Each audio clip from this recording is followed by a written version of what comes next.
साथियों, बंगाल की राजनीति को समझने के लिए आपको इतिहास के पन्नों को पलटना होगा और ममता बनर्जी के कुछ दशकों पहले के इतिहास को जानना होगा, क्योंकि बंगाल की राजनीति को समझने के लिए सबसे पहले ममता बनर्जी के इतिहास को जानना जरूरी है। साथियों नमस्कार। क्या इस बार वेस्ट बंगाल के अंदर ममता बनर्जी की सत्ता का तख्ता पलट होने वाला है? क्या बंगाल की राजनीति में इस बार तस्वीर जो है बदलती हुई नजर आने वाली है? क्या इस बार बंगाल में भारतीय जनता पार्टी अपना परचम लहरा पाएगी? क्या एक दूध स्टोर से दूध बेचने वाली ममता बनर्जी कैसे मुख्यमंत्री तक का सफर तय करती हैं और मोदी के लहर में भी वो बंगाल के तिलिस्म को अपना बनाए रखती हैं? इसी मुद्दे पे आज चर्चा करेंगे अपने वीडियो में। हमारा वीडियो साथियों अगर आपको पसंद आएगा तो इसको लाइक करिएगा, शेयर करिएगा और साथ में कमेंट बॉक्स में आकर के कमेंट भी करिएगा। ऐसे में सवाल ये उठता है कि आखिर बंगाल की राजनीति में भारतीय जनता पार्टी वो कौन सा तर्कस का तीर इस्तेमाल करने वाली है, जिसका काट जो है बंगाल की राजनीति में पिछले कई दशकों से हावी ममता बनर्जी के पास भी नहीं है। लेकिन सवाल एक और उठता है कि जिस तरीके से राम मंदिर और मोदी के लहर में भी जो है ममता बनर्जी ने बंगाल के अंदर अपनी साख जो है बचा करके रखी। साथियों शुरुआत करते हैं सबसे पहले रामनवमी से शुरू हुए उस राजनीतिक दंगल की, जिसकी परिकल्पना शायद अमित शाह और प्रधानमंत्री नरेंद्र मोदी ने पहले से करके रखी थी। इसीलिए अयोध्या के राम मंदिर के तर्ज पे जो है इस बार रामनवमी के दिन नेता विपक्ष शुभेंदु अधिकारी ने नंदीग्राम में भगवान राम के श्री राम मंदिर का जो है भूमि पूजन कर दिया और ये दावा किया जा रहा है कि बंगाल में सबसे बड़ा राम मंदिर जो है नंदीग्राम में बनेगा। यानी एक बात तो बंगाल की राजनीति की जो स्थिति है, तस्वीर है, वो स्पष्ट हो रही है कि भारतीय जनता पार्टी इस बार जो है भगवान राम और हिंदुत्व के मुद्दे को लेकर के जो है बंगाल में विधानसभा चुनाव लड़ेगी। साथियों शायद ही किसी को मालूम हो कि साधारण से परिवार की एक लड़की ममता बनर्जी जो है वो बंगाल की सत्ता पे काबिज होंगी और प्रधानमंत्री नरेंद्र मोदी के लहर में भी वो अपनी उस रुख को जो है कामयाब रख पाएंगी, जिस रुख को लेकर के उन्होंने 70 के दशक में राजनीति की दुनिया में अपना कदम रखा था। छात्र आंदोलन से अपने राजनीतिक जीवन की शुरुआत करने वाली ममता बनर्जी ने मोरारजी देसाई और जयप्रकाश नारायण जैसे दिग्गज नेताओं का जो है बंगाल के अंदर विरोध किया था। इसी बात को लेकर के शायद कांग्रेस के बड़े दिग्गज नेताओं की नज़र जो है ममता बनर्जी पे पड़ी थी और ममता बनर्जी का राजनीतिक जीवन पूरा जो है तेज़ी से बदल गया। तो आज आपको अपने वीडियो में हम बताएंगे कि आखिर वो कौन सी घटना थी जिसकी वजह से ममता बनर्जी ने जो है अपने पूरे राजनीतिक जीवन को जो है पलट करके रख दिया। साथियों बात 1975 की है। उस समय पूरे देश के अंदर इंदिरा गांधी के खिलाफ जयप्रकाश नारायण यानी जेपी का आंदोलन जो है तेजी से मुखर हो रहा था। जयप्रकाश नारायण की एक जनसभा जो है बंगाल के अंदर थी और जयप्रकाश नारायण जो है अपने दलबल के साथ जो है बंगाल पहुंचे हुए थे। लेकिन शायद किसी को ये नहीं मालूम था कि एक साधारण से दिखने वाली युवती जो है जयप्रकाश नारायण के काफिले के सामने आ जाएगी और काले झंडे को लेकर के वो अपना विरोध प्रदर्शन शुरू कर देगी। इतना ही नहीं, वो युवती ममता बनर्जी थी जिसने जयप्रकाश नारायण के कार के बोनट पर चढ़ करके वो डांस शुरू कर दिया और अपना विरोध जताया, जिसकी वजह से जो है कांग्रेसी नेताओं की नज़र जो है ममता बनर्जी के ऊपर उस समय पड़ी थी। बंगाल की राजनीति की तस्वीर उसी समय से बदलनी शुरू कर दी थी।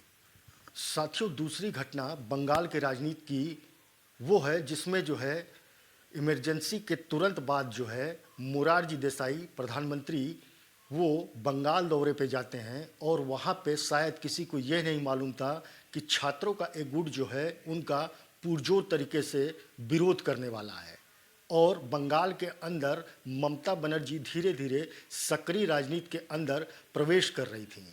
इन छात्रों के गुट के साथ ममता बनर्जी भी उस विरोध प्रदर्शन में शामिल थी और प्रधानमंत्री मोरारजी देसाई के काफिले के सामने आ जाती हैं और कार के सामने लेट करके काला झंडा लेकर के वो विरोध प्रदर्शन करती हैं और मोरारजी देसाई और सरकार के खिलाफ जो है वो जमकर नारेबाजी करती हैं। बंगाल की इन दोनों घटनाओं ने जो है दिल्ली की केंद्र सरकार को मानो हिला करके रख दिया था। ऐसे में कांग्रेस के दिग्गज नेताओं की नज़र जो है ममता बनर्जी के ऊपर जा कर के बंगाल को लेकर के टिकी थी। लेफ्ट के मजबूत नेता सोमनाथ चटर्जी के अभेद किले को भेदने के लिए जो है राजीव गांधी को कोई युवा चेहरा चाहिए था। ऐसे में राजीव गांधी को तलाश थी ऐसे युवा चेहरे की जो सोमनाथ चटर्जी को जो है चुनाव में मात दे पाए।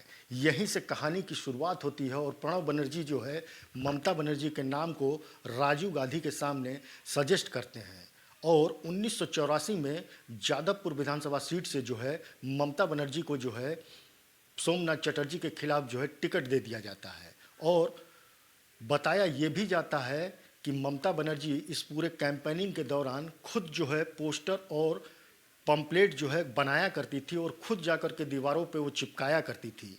लेकिन मजबूत नेता सोमनाथ चटर्जी के जो समर्थक हुआ करते थे रातों रात ममता बनर्जी के द्वारा लगाए गए उस पोस्टर और बैनर को जो है उखाड़ फेंकते थे।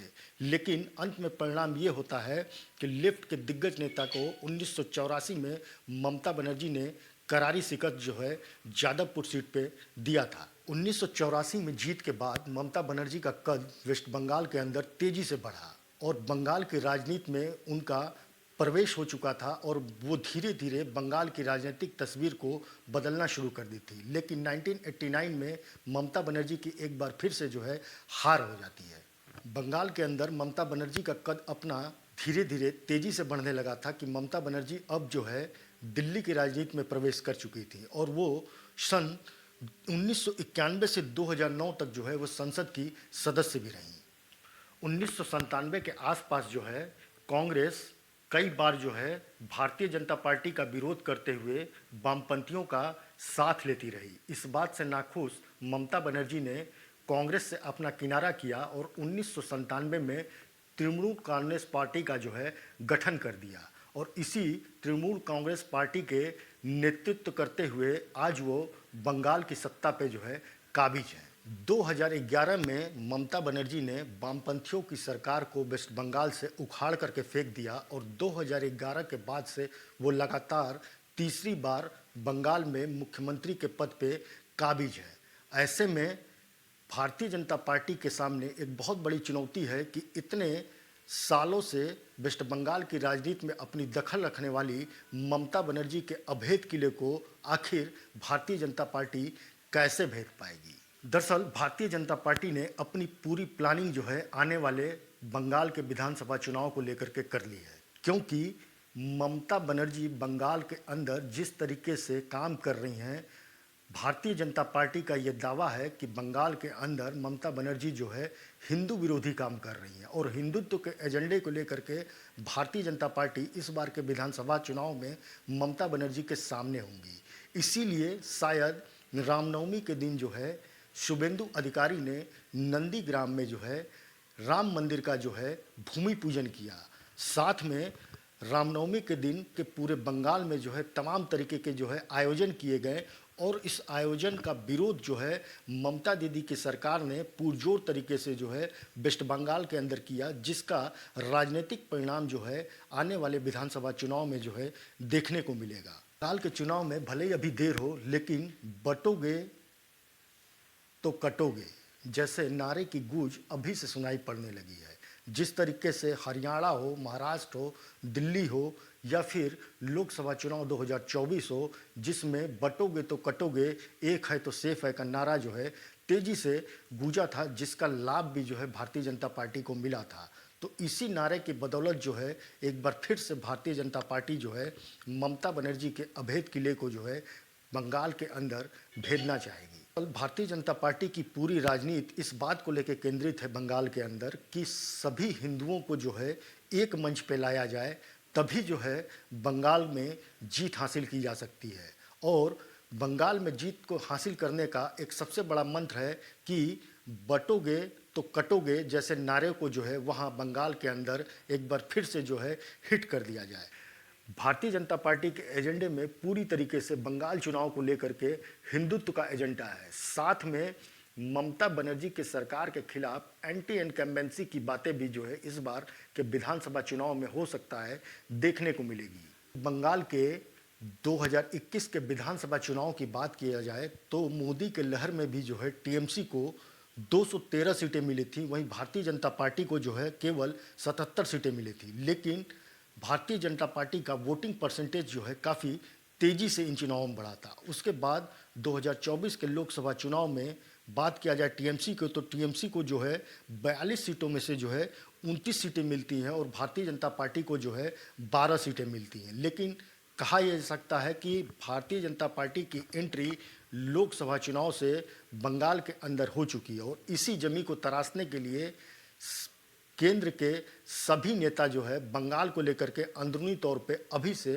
मंथन में जो है जुट गए हैं। वहीं टीएमसी यानी ममता बनर्जी के पास इस बार भारतीय जनता पार्टी को रोकने के लिए कोई प्रमुख मुद्दा दिखाई नहीं पड़ रहा है। इसलिए ममता बनर्जी जो है अपना बयान हमेशा जो है ये देते हुए सुनाई पड़ रही हैं कि बीजेपी जो है संविधान को ख़त्म करना चाहती है और हिंदू मुसलमान को लड़ा करके जो है अपनी राजनीति को साधना चाहती है।